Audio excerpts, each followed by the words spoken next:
Orang yang tidak nerima rukhsahnya Allah Ta'ala. Jadi orang wajib-wajib dilakoni terus kadang-kadang mergo dadi identitas isin ninggal.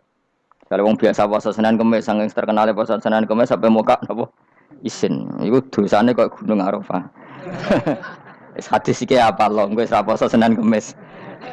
Jadi ala kenapa ora puasa Senin Kamis? Nampa rukhsah pengiran niku ora nampa jeneng gak nglakoni.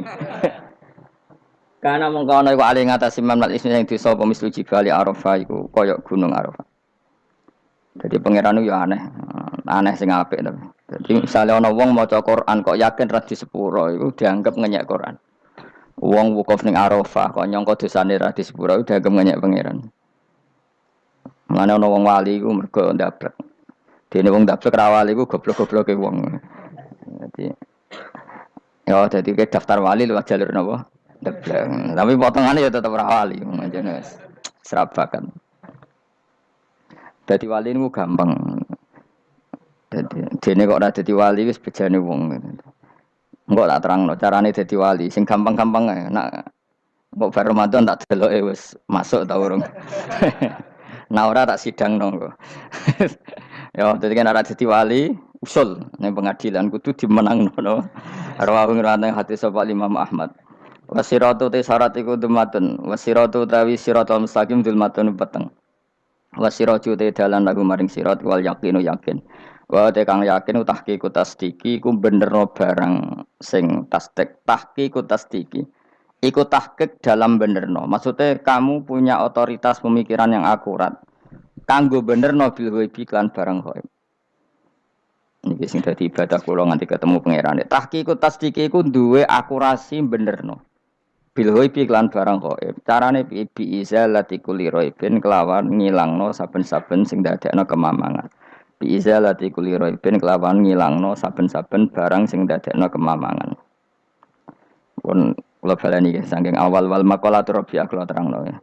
An-Nabi Bakrin Siddiq radhiyallahu anhu dawe az-zulumatu khamsun. Dawe Abu Bakar kegelapan itu ada 5. Di mergo Abu Bakar wong saleh, nek kegelapan yo luwe akeh. Dadi ora pati apal nek jumlahe akeh ora pati apal. Roe muk pira? 5. Nah, zaman akhir ora trimo 5 ribuan napa? Ribuan. Nomor 1 hubud dunya. Seneng dunya. Seneng dunia macam-macam, seneng pangkat, seneng apa saja yang tidak mengantarkan ke akhirat. Iku darani napa? Dunia atau apa saja yang murahan iku darani dunia. Kalau terangno ya definisi dunia. Dunia kata dana ya dunu-dunuan. Ana sing ulama nasrib sangka dania, dania terus ditakhfif hamzah dadi daniah. Daniah terus ditakhfif hamzah dadi ya daniyah. Daniyah terus ngikuti wazan fu'la jadi dunya. Jadi agar barang sing hina itu jenenge apa? Dunya. Atau barang sing dekat itu jenenge dunya. Kemanane dunya itu saiki, dana itu maknane dekat. Akhirat nanti. Srungokno wae kok kowe suwe paham. Sehingga sesuatu yang tidak murahan kayak sujud, kayak sedekah, kayak ngaji itu randunya. Ini kesaksian akhirat. Sehingga ketika Ibnu Khaldun itu Allah itu ngeritik dunia ya yang perlu dikritik. Bahkan kadang akhirat pun dikritik pangeran. Swarga pun kadang dikritik pangeran. Nak wayai perlu dikritik. Karena ada konteksnya. Ada apa? Konteksnya. Misalnya begini. Saya punya kitab namanya Khilyatul Auliya atau Baqatul Asfiya. Saya sampai sekarang belajar kitab itu terus. Ini sekitar 14 jilid. Ini kitab Induan Ikhya. Saya berkali-kali ngomong di mana-mana. Imam Ghazali dalam hal mana Kibul Akhyar, sejarah orang-orang pilihan itu nginduk kitab nama Khilyatul Auliya itu 14 jilid. Dalam ilmu tasawuf beliau nginduk kitab jenis Kutil Qulub, ini karangan Abu Thalib Al-Makki. Dalam fikih tentu beliau nginduk gurunya Imam Haramain. Dan memang kitab itu harus nginduk, kalau tidak namanya mukhtarik, bikin-bikin. Memang syaratnya ulama harus muttabi, dia hanya pengikut, tidak boleh kreasi. Kalau kreasi namanya bid'ah, bid'ah. Kalau terang, di situ ada cerita ada seorang sufi bodoh ngeritik dunia entek ngamal. Dunia wis ora ono benere, dunia ku nggon batang, pokoke dunia ku jifah batang. Sing berebut batang ya siap-siap rebutan mbek asu, pokoke ngomong wis tok ndi-ndi. Sayyidina Umar itu agak tersinggung dengan makalahnya orang sufi yang bodoh ini. Ya rata-rata orang sufi memang bodoh. Kecuali gelem ngaji fikih. Setelah ngomong ngalor ngidul dunia ku swelek terus dekne biasa lah wong sufi terus milih dhewean terus orang lakoni popo ngerti-ngerti lesu kok mangan wae lesu orang sufi kan gitu. Singkat cerita terus Umar agak marah tapi beliau masih bisa mengendalikan diri terus kata beliau Sal Sayyidah Sal hada Sayyid kamu tanya hada Sayyid maksudnya Sayyid dalam bahasa dulu itu ya orang terhormat dalam bahasa zaman era itu maknanya Sayyid itu masih apa Sadat maksudnya bukan Habib bukan. Kalau dalam bahasa Arab dulu itu memang kalau Habib itu ya Nabi, kalau Sayyid, Sadat itu Sufia itu belum pasti maknanya apa? Habib ya, tokoh-tokoh yang diikuti dalam apa? Makalahnya, dalam apa? Makalahnya. Terus kata Ubay bin Ka'ab, dan ini menurut saya benar-benar sekali, dan kamu harus mengikuti Ubay bin Ka'ab. Dia adalah termasuk 6 sahabat yang dipuji Nabi min ahlil Quran, apa? Yang dipuji Nabi min ahlil apa? Quran. Kata Ubay bin Ka'ab, lalu Anda masuk surga karena apa? Lalu Anda masuk neraka karena apa? Lalu Anda dapat ridho Allah karena apa? Kamu itu bisa masuk surga lihadidar karena kenangan di rumah ini, maksudnya karena dunia ini. Karena sujud kamu, karena kebaikan kamu itu di mana? Allah mereferensi amal kamu ya di dunia ini. Kamu masuk surga karena sujud kamu di dunia ini, nanti masuk neraka karena keangkuhan kamu di dunia ini. Fahadi dunia mi'yar, dunia ini adalah takaran. Semua referensi Tuhan tentang akhirat itu merujuk kelakuan kita apa? Di dunia. Sehingga kalau kamu masuk surga selamanya lama, itu ya karena kebaikan kamu di dunia. Maka jangan kritik dunia ini. Karena dunia itu mahalu sujudika, mahalu ruku'ika, mahalu pokoknya dia ngarap marah. Sehingga semenjak itu kata Ibnu Khaldun orang tahu dunia yang dikritik adalah dari madatul kalimah dani'ah. Suatu yang murahan. Apa? Yang murahan. Sehingga kalau misalnya orientasinya itu kebesaran li'ilai kalimatillah, maka itu tidak termasuk dunia. Dan yang suasananya akhirat tapi motifnya adalah kasal, kemalasan, itu yang benar-benar dunia. Makanya Imam Syafi'i sering kritik tasawuf itu sampai usisati tasawuf alal kasal. Ilmu tasawuf itu basisnya itu karena pemalas. Karena tadi misalnya begini, ini contoh paling gampang. Zaid itu di daerah pinggiran. Di daerah pinggiran di mana Islam itu minoritas. Terus dia ingin kaya raya supaya bisa bikin masjid atau bikin komunitas Islam. Atau dia ingin jabat jadi lurah supaya nggak ada pelarangan orang sholat karena dia yang punya otoritas bikin aturan. Atau kalau mungkin skup lebih besar dia ingin jadi bupati supaya daerah situ familiar dengan Islam karena pejabatnya Muslim. Itu tidak dunia karena semua orientasinya untuk mengawal sujud, mengawal kebenaran.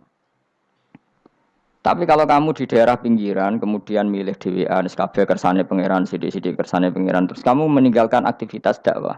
Itu yang dunia, karena motivasi kamu adalah al-kasal, males dari mewarnai buminya Allah ini dengan sujud. Ini yang banyak orang sufi salah paham. Makanya orang sufi harus ngaji fikih. Bendekne roh, dielingno wong alim, wong fikih nak kitmanul ilmi ku haram. Apa kitmanul ilmi haram. Menyimpan ilmu itu haram. Tidak memberi kontribusi dalam proses orang sujud adalah haram. Tidak memberi pencerahan pada umatnya Nabi adalah haram. Menikmati keasikan yang pangeran dewi adalah haram. Dia harus diingatkan gitu terus. Kalau enggak, itu bahaya bagi agama ini. Makanya dulu itu enggak ada orang sufi yang enggak ngaji ulama fikih. Sekarang kebalikan, malah wong sufi darani fikih mau kulit dekne wis tok hakikat, sembrono. Oh tak tobat nonton anak ketemu aku. Itu bahaya, paham seperti itu tuh bahaya. Karena sekarang itu sufi itu jadi identitas kesalehan. Jadi yang rumah kome sufi koyo-koyo sak dhuwure ahli napa? Fikih. Itu bahaya. Karena tadi sufi itu akan ngeritik dunia sepedas-pedasnya.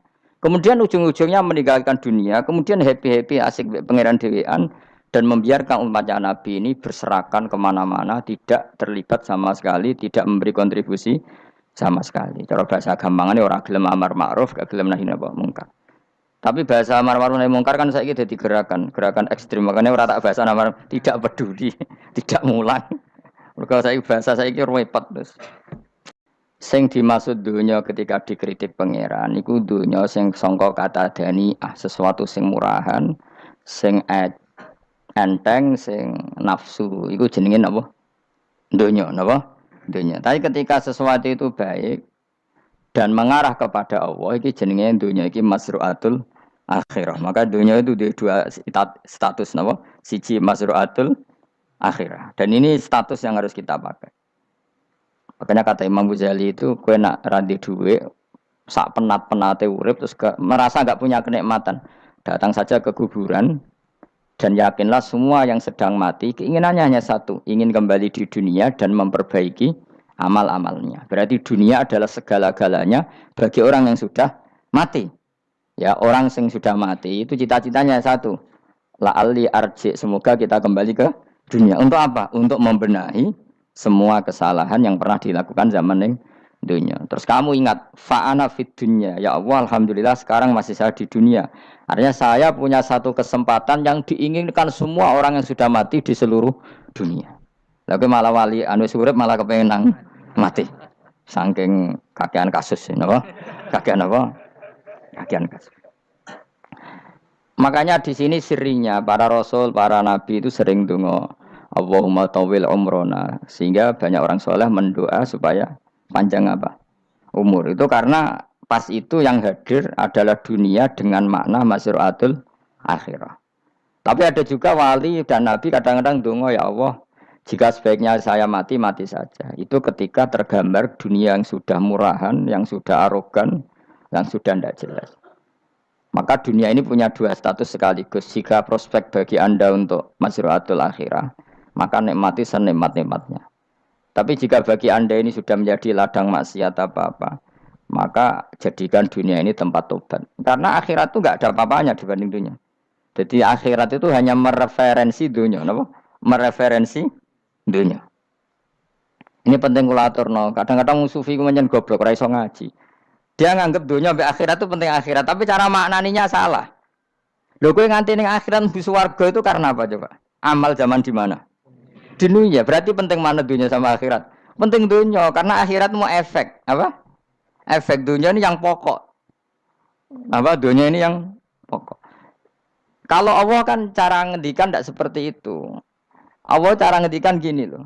Akhirat, maksudnya walal akhiratu khairul lakam nalula gini. Sesuatu yang berorientasi akhirat dan kemudian menjadikan kamu nyaman di akhirat itu khairul laka minal ula, itu lebih baik ketimbang dunia. Ora kok kowe nak ning dunia nak sepemelek ning akhirat apik ora ngarang ngono, nak ning dunia melek ning akhirat luwih parah. Kayak melaratem cek ngene iki kan. Tapi kan cek iso ngopi, cek iso mangan tengkleng. Sebenarnya akhirat gak iso blas. Dunyel-dunyel malaikat ngawur. Gayamu bareng melarat sau ning dunya lara lah nek akhirat penak. Aku yakin ora luwih lara, tak jamin. Ngeraine kan ketara nak ngono. Keliru omongan aku ning dunya lara lah sementing nek akhirat penak itu ndak bisa. Kowe nyifati dunya nggon lara iku serapati ridho mbek pangeran.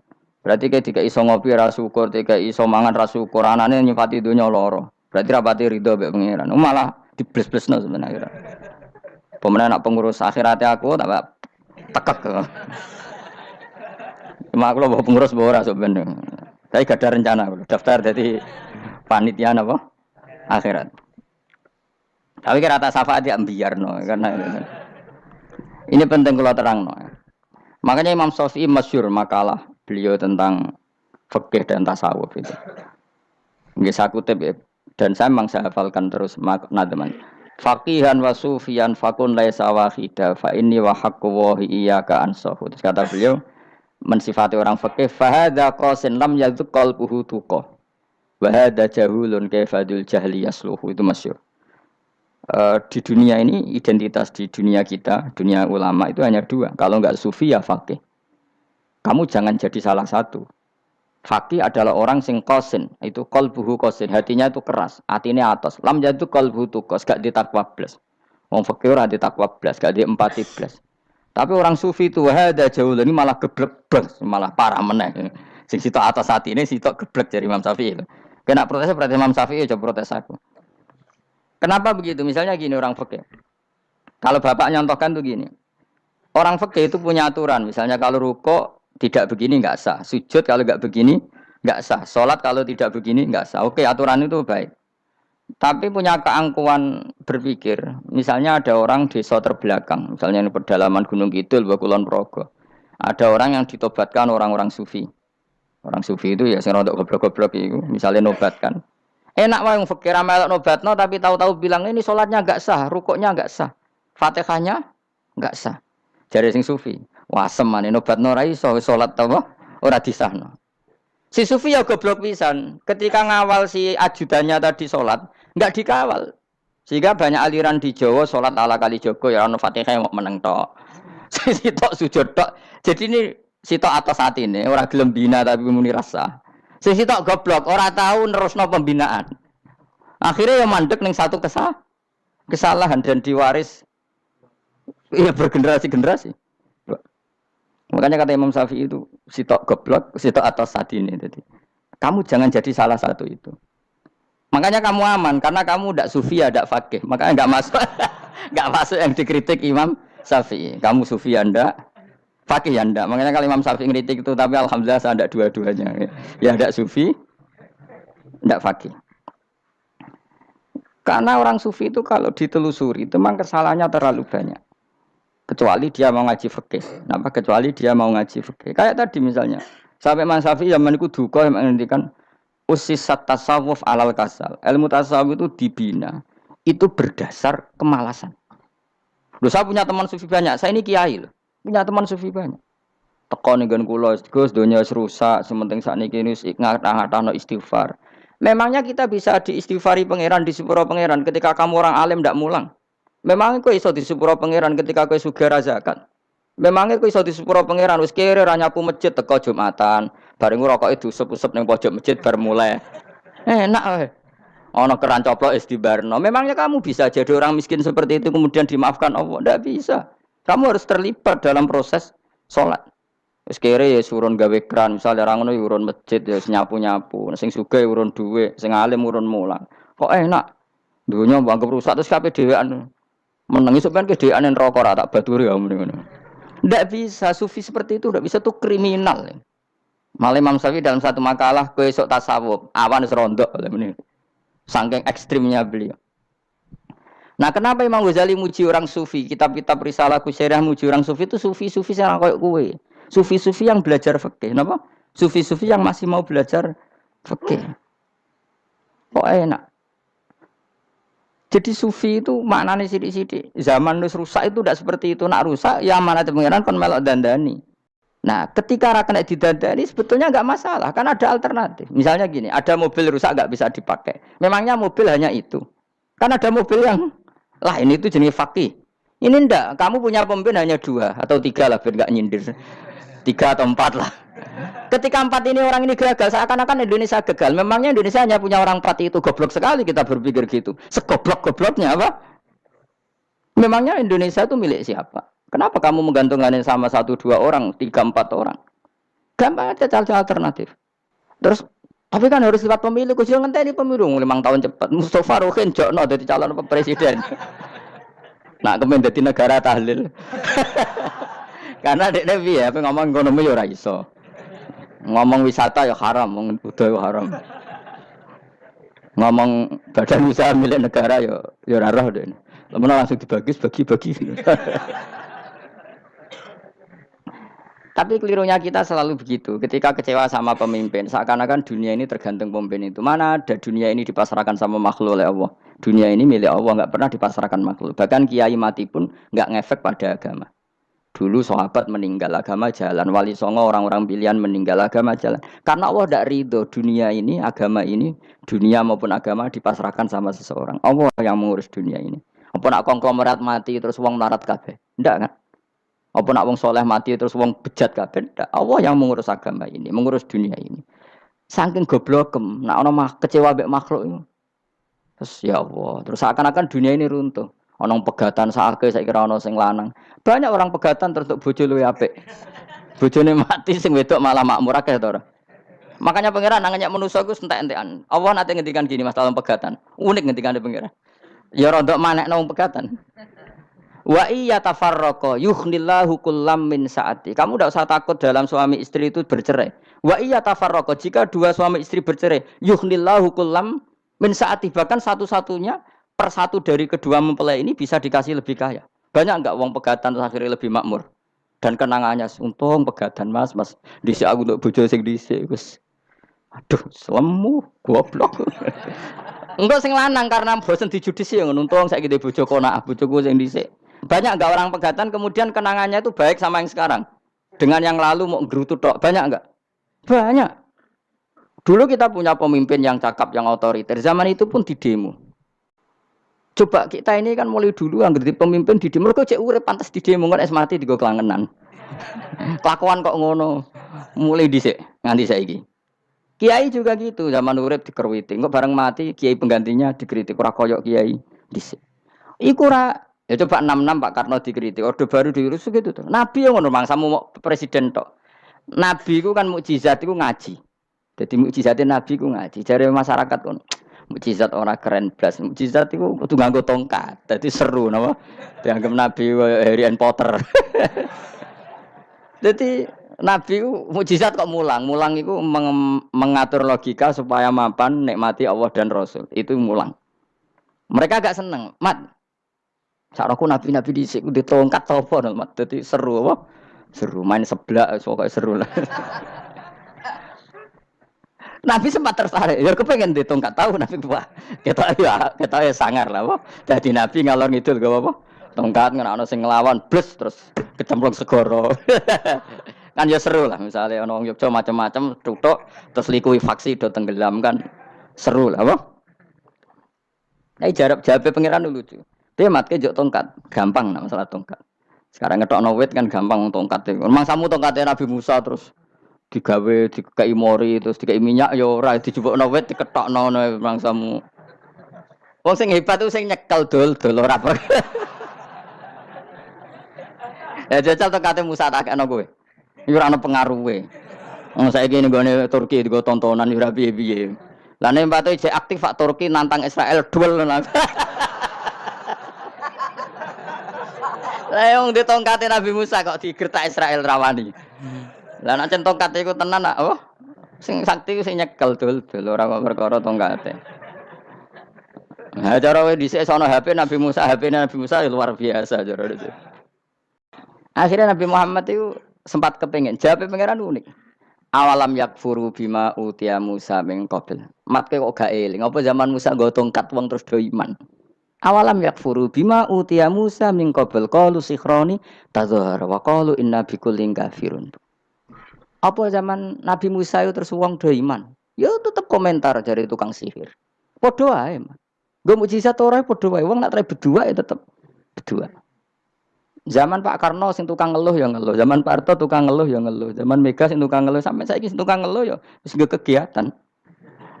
Kiai yang ngono. Kadang ada kiai saiki misalnya Surabaya zaman Mbak Arwani, Mbak Zubair. Memangnya zaman Mbak Arwani wong Kudus ngaji kabeh. Mangsaku ya kelakuane wis ngono-ngono wae. Misale kula ya, kadang ya wong komentar.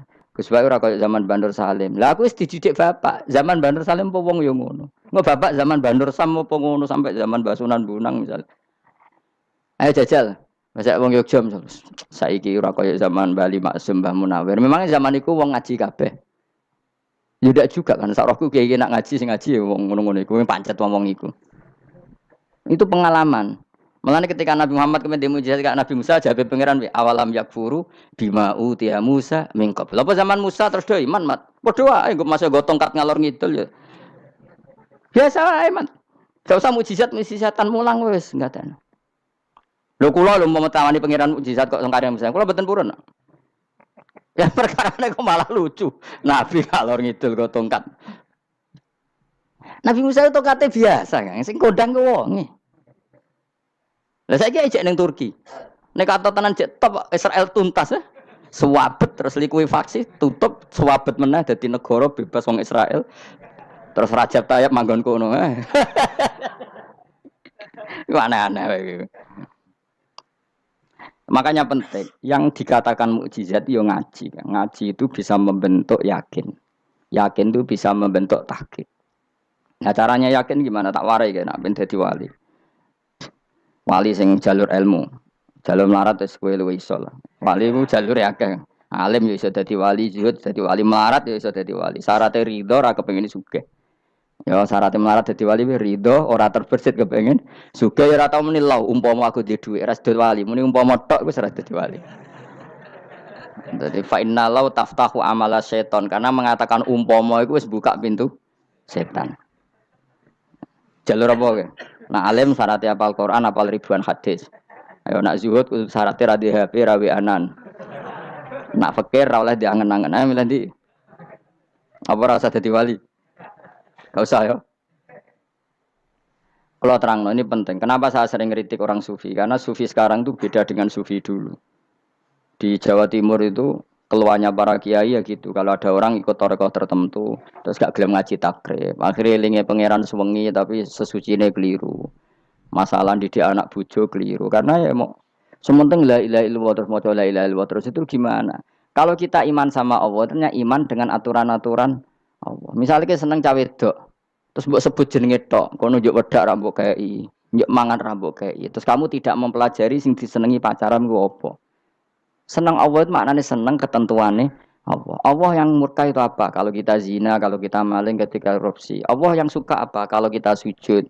Lalu syaratnya sujud apa? Harus dalam keadaan suci dari hadas besar maupun hadas kecil dan tempatnya tidak ada najis. Bahkan harus gitu. Itu senang Allah kok menurut Allah. Allah sewengi terus pingsan, kesemper, terus nak tepak harus darani wali.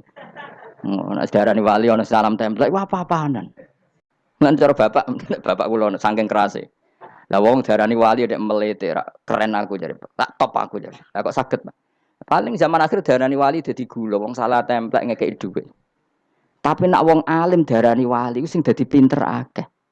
Coba jajal lah wis ayo. Nak ora percaya Ruhin mu'allimno nak saiki wali, nak ora dadi gula mbek dhuwit. Ayo saiki umumno nak Ruhin iku wali. Reaksi masyarakat kira-kira piye? Salam templek terus ngapa Allah merke rokoke Ruhin. Misale rokoke apa ya terus ditukokno. Tapi umat dapat apa juga? Tapi ketika orang terkenal alim, umat dapat banyak karena bisa ngaji. Carane sesuci piye, carane zakat, piye yang wajib zakat apa saja. Carane dekat. Tapi saya gak wali kalah mbek apa wong alim kalah mbek wali. Kulo niki diceritani Gus, kulo nek wong alim Gus. Jejer mbek wong terkenal wali kulo harus salaman beda nih. Ya akhirnya melarat salam. Maksudnya salaman kok ono maknane ning Jawa Timur. Ora usah diterangno maknane opo.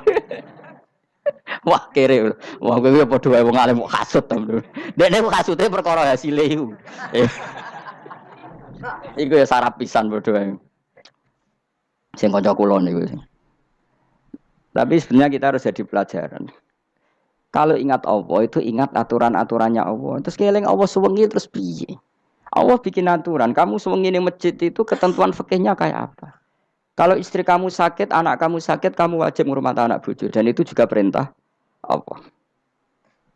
Terus eling Allah dulu enggak ada zaman Nabi seperti itu. Nabi itikaf sungi di masjid pikir wiridan, ya mulang biasa. Wiridan sekadarnya habis itu Nabi yang ngajar biasa.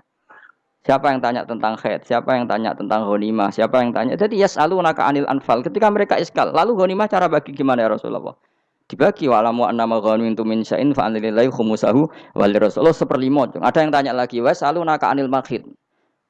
Istri saya cara ngakad tidak normal ya Rasulullah. Kadang-kadang over. Terus disebut itu istihadah apa? Ditanyakan. Ada yang kaya usul, ya Rasulullah duit kula kathah lalu tak kasihkan siapa? Yas'alunaka madza yunfikun. Ora kok terus eling pangeran sungi-sungi terus do ngantuk, bariku keturu. Bariku makan-makan ora ono ngono. Coba jika seseorang terkenal wali itu paling untung udekne. Ini bukan kritik kan. Memang harus dikritik. Sing kritik aku enak kowe kualat, kowe ra wali kok ngritik wali. Kowe aja melok-melok. Karena apa? Kita ini syafaqatan di hadil ummah, kita kasihan umat ini mencintai kiai, kemudian tidak dapat apa-apa dari kiai itu. Caranya apa ya? Kita mulang. Makanya Rasulullah itu masyhur kan di sebuah hadis. Sama cari di Muqaddimah Majmu', di Muqaddimah Ihya, hampir semua kitab ulama top itu menceritakan hadis ini. Nabi ke masjid, ada satu kelompok yang nangis-nangis ndonga, ada sekelompok yang mulang fikih. Mulang itu ya, iki halal, iki haram, iki sholat begini nggak sah, ini sah. Pokoknya mulang aturan-aturannya pangeran. Nabi ngadeg, kemudian Nabi bilang gini, kilakuma ala khairin, dua kelompok ini sama-sama baik. Tapi apa yang terjadi? Amma haula faiduna wa, mereka adalah kelompok-kelompok yang minta sama Allah, insya'a ajaba wa insya'a la. Kalau Allah menghendaki ya disebadani, kalau ndak ya ndak. Tapi ini kelompok yang membicarakan hukum-hukumnya pangeran. Pasti Allah ridho. Wa innama bu'istu mu'alliman. Memang sing jenenge nabi itu untuk mengumumkan halal haram.